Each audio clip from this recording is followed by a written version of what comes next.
Hi friends, good morning. இன்றைக்கி நம்ம அருமையான ஒரு கேரளா ஸ்டைல் பெப்பர் எக் கறி பண்ண போகிறோம். வாங்க எப்படி செய்யலான்னு பார்ப்போம். நம்ம முதல்ல தேங்காய் எண்ணெய் ஊற்றிக்கலாம்.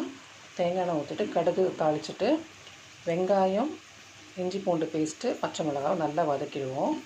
வெங்காயம் நல்லா வதங்கிடுச்சு. இப்போது தக்காளியை நல்லா அரைச்சி ஊற்றிடுவோம். கொஞ்சம் மல்லித்தூளும் போட்டுக்கலாம். அதுக்கு நம்ம பச்சை மிளகாய் தவிர வேறு எதுவும் போடல.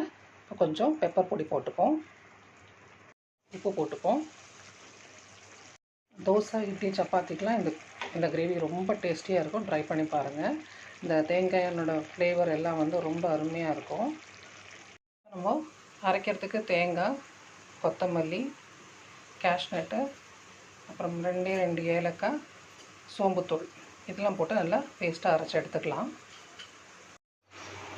அரைச்ச தேங்காய் கொத்தமல்லி பேஸ்ட்டை இப்போ நம்ம போட்டுருவோம். நல்லா மிக்ஸ் பண்ணி விட்டுடலாம். இப்போ நம்ம காரம்லாம் பார்த்துக்கிட்டு அதுக்கேற்ற மாதிரி பெப்பர் பொடி இல்லை உப்பும் நம்ம ஆட் பண்ணிக்கலாம். ஈவன் பச்சை மிளகா கூட ஆட் பண்ணிக்கலாம். முட்டையை பாயில் பண்ணி எடுத்துகிட்டு அதை ஸ்லைடில் முட்டையில் ஒரு ஸ்லிட் மாதிரி போட்டுட்டு இப்போ நம்ம குழம்புல போட்டுருவோம்.